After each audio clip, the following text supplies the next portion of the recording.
Rikici ya barke tsakanin Rama Sadau da Mansura Isa.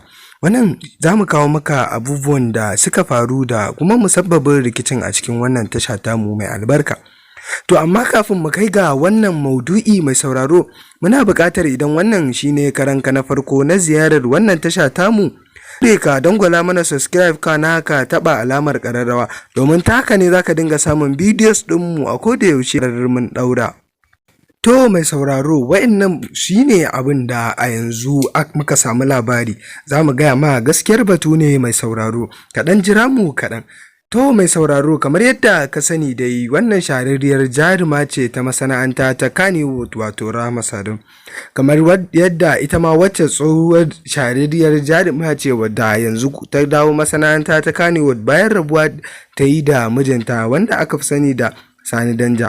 Wannan Sani Danja fa shi ma shahararre ne fa a masana'anta ta Kannywood, kaga kenan aure ne tsakanin yan fim.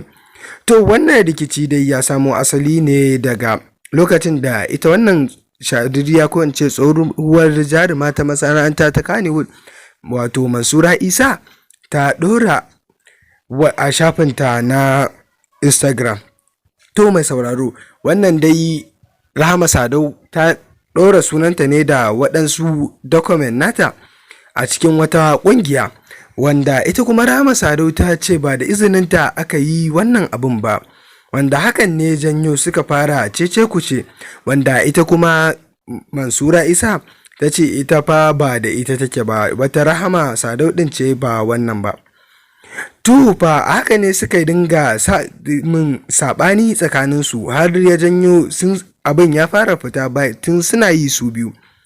To wannan abin ne fa ya sa waɗansu daga cikin magoya bayan su ma suka fara sa baki. To sa bakin su ke da wuya fa abin shine ya kai ga ya shahara. Kamar yadda ka sani, wannan mai suna Murja Ibrahim Kunya, wadda ita ma ta fara shiga masana'anta ta Kannywood, wadda kuma ƙwararriya ce a shafin nan na yada zumunta mai suna TikTok, wanda ita ma tana da mabiya nata na musamman.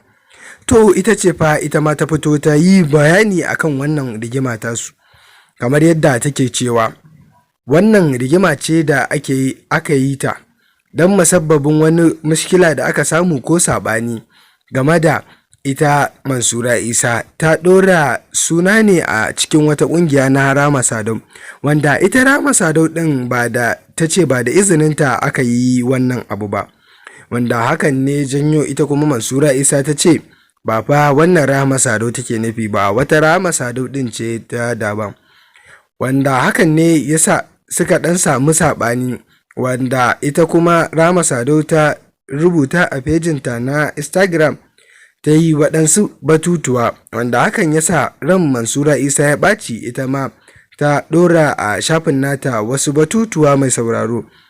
To bayan haka ne ita Murjan take cewa ita tsohuwar magoyiyar bayar Mansura Isa ce, domin ita masoyiyarta ce ta musamman. To amma kuma tana bibiyar ita ma wannan ɗin bidiyoyin Rahama Sadau, amma bai kamata a ce tsakaninsu suna faɗa ba, don haka su masoyansu ba za su ji daɗi ba. Wannan shine cewar Murja Ibrahim Kunya, wanda ta faɗa a shafinta na TikTok.